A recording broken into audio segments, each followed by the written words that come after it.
श्री द्वितीय पहाड़ी बाबा श्री स्वामी लक्ष्मणदास जी महाराज, इनका भी जीवन ऐसा ही था। ये ब्रजवासी विप्र बालक थे। दाऊ जी का ही इनका जन्म था, बलदेव जी का। इनका भी जन्म सनाढ़ विप्र कुल में हुआ था।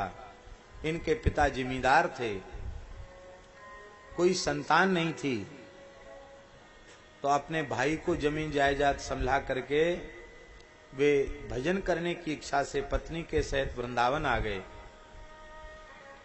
वृंदावन में जहां इस समय खाक चौक स्थान है, वहां आपको पहाड़ी बाबा का दर्शन हुआ तो सहज श्रद्धा जुड़ गई, बार बार आने लगे। एक बार दीक्षा की प्रार्थना की। बाबा बोले, तेरे मन में पुत्र की कामना है, वो कामना से पुनर्जन्म होता है, मेरे शिष्य का पुनर्जन्म हो यह संभव नहीं है।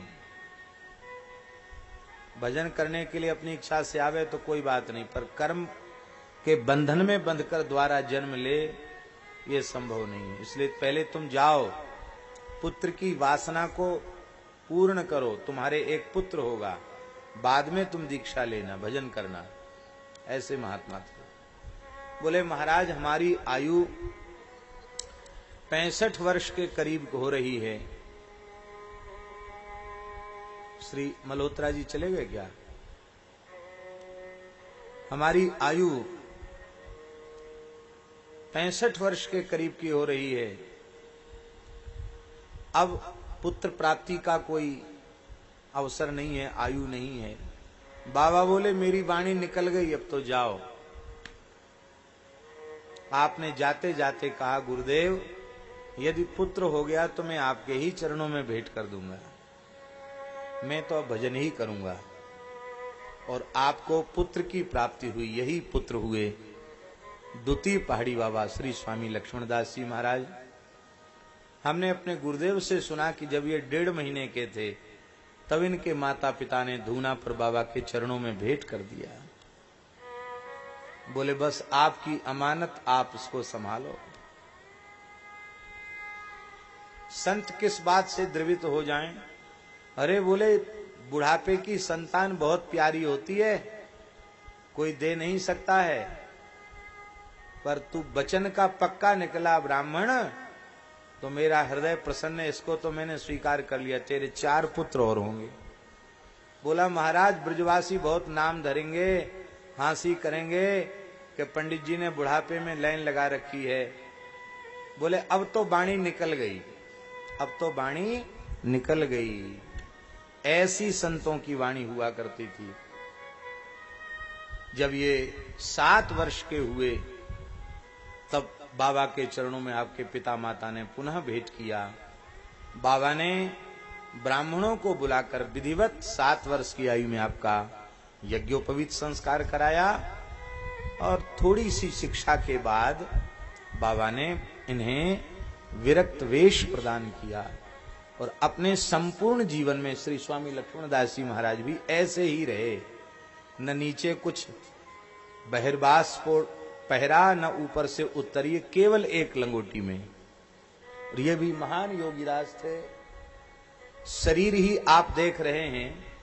हमारे महाराज जी कहते थे कि अखंड भस्म चढ़ाते थे शरीर पर। यमुना जी में स्नान करके एक बार बैठ जाएं बिना भस्म चढ़ाए हुए तो शरीर इतना चमकता था कि सामने खड़े हुए व्यक्ति की परछाई उनके शरीर में चमकती थी, जैसे कोई शीशा चमके, ऐसे चमकता था उनका शरीर। ऐसा उनका ब्रह्मचर्य था, ऐसी उनकी साधना थी। वे अपने गुरुजी का प्रभाव उन पर इतना अधिक पड़ा कि पहाड़ी बाबा की समाधि ग्रहण करने के बाद उन्होंने मंदिर बनाया, ठाकुर जी विराजे, गुरुदेव को विराजमान किया।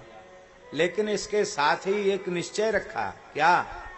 बाबा श्री लक्ष्मणदास जी कहते थे कि मैं साधु उसे मानता हूं जिसके मरने के बाद शरीर को ढकने के लिए कोरा कपड़ा न मिले और संग्रह के नाम पर फूटी कौड़ी उसके पास न मिले, मैं उसे साधु मानता हूं। और किसी प्रसंग में कहा भी था, यदि मेरी मृत्यु के समय ऐसा न हो तो मुझे साधु मत मानना। और ऐसा ही हुआ। जब उनका शरीर पूरा हुआ तो महाराज जी ने पहाड़ी बाबा के पीछे की कोठरी में देखा कि शायद कुछ व्यवस्था हो। फूटी कौड़ी संग्रह के नाम पर नहीं निकली और स्थान में कोरा कपड़ा नहीं मिला जिसको महाराज के शरीर को ढका जा सके। 1 रुपए की 3.5 से रबड़ी आती थी।